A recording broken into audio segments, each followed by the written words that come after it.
April. In many places, it signals new life.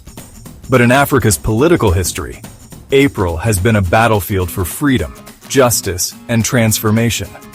From the fall of apartheid to uprisings, coups, and liberation, this month holds stories that shook the continent and the world. Welcome to On This Day Where History Comes Alive. Kigali, Rwanda. A plane explodes in the night sky.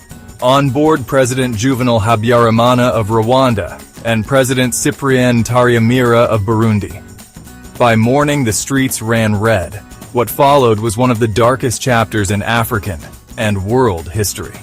In just 100 days, over 800,000 Tutsis and moderate Hutus were slaughtered in a genocide meticulously planned by Hutu extremists.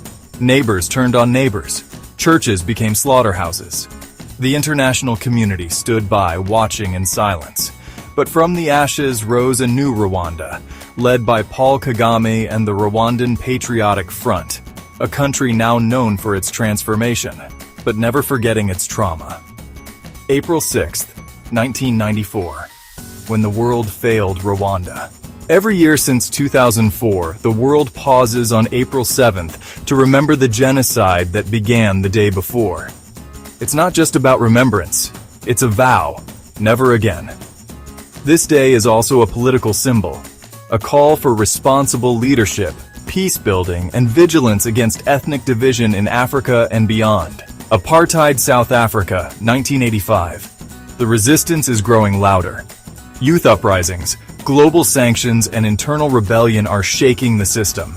In response, the apartheid regime declares a state of emergency on April 15th.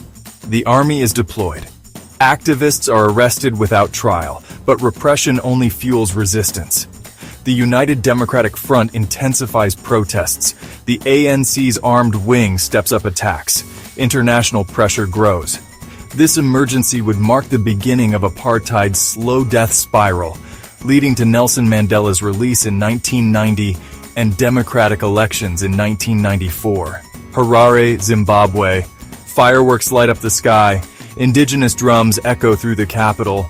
After nearly 90 years of colonial rule, first by the British South Africa Company, then by white minority Rhodesians, Zimbabwe is finally free. Robert Mugabe becomes the first prime minister after winning the elections under ZANU-PF. For many, it was the dawn of hope. The struggle has ended. Our nation is born, Mugabe declared. This moment came after a brutal liberation war known as the Second Chimurenga, a fight for land, dignity, and sovereignty. Zimbabwe's independence would inspire liberation movements across southern Africa. Two nations, one vision. Just 4 months after Zanzibar's bloody revolution, its Revolutionary Council and Tanganyika's government agreed to unify. On April 26, 1964, the United Republic of Tanganyika and Zanzibar was born, soon renamed Tanzania. Julius Nyerere, already a Pan-African icon, became the president. The union was part political, part symbolic, a model for unity and stability.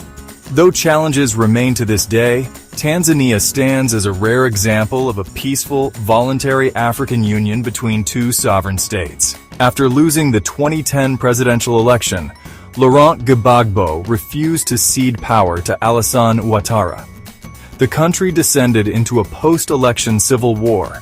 On April 11, 2011, Gbagbo was captured in Abidjan by forces loyal to Ouattara and backed by UN and French troops. It ended a conflict that claimed over 3,000 lives and displaced more than 1 million people. Gbagbo was later tried at the International Criminal Court, marking a rare moment where an African leader was held accountable on a global stage. April 11th became a powerful reminder. The ballot must be respected, or the bullet will return. The long line stretched for miles. The wait, worth every second. For the first time in South Africa's history, black, colored, Indian, and white citizens voted side by side. Nelson Mandela, after 27 years in prison, would become president. "It is an ideal for which I am prepared to die," he once said. Now it was an ideal for which millions lived. April 27th is now celebrated as Freedom Day, a national holiday commemorating the victory of democracy over apartheid. South Africa's journey was long, bloody, and bitter, but this day was sweet. Nouakchott, Mauritania. The drums of instability echo across the desert.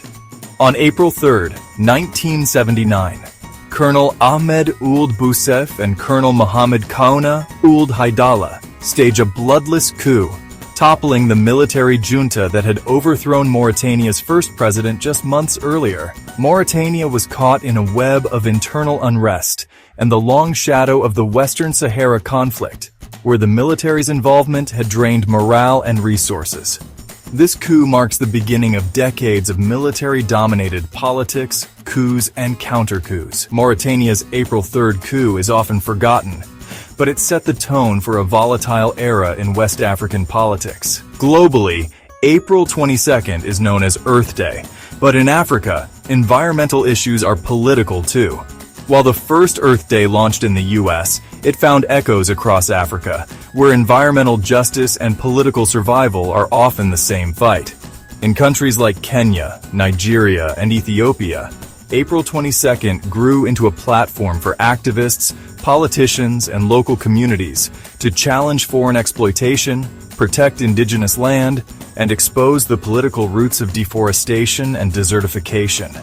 In the 1990s and 2000s, African leaders began tying environmental health directly to governance, corruption, and sovereignty. From Wangari Maathai's Greenbelt movement in Kenya to Ogoni land protests in Nigeria, April 22nd evolved into a symbol of a different kind of politics, where the land itself demands justice. Khartoum, Sudan.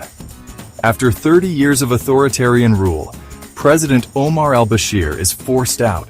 The streets had been alive for months with chants of freedom, peace, and justice, led by students, doctors, and especially women, like the iconic Allah Salah, the Nubian queen whose photo became a global symbol.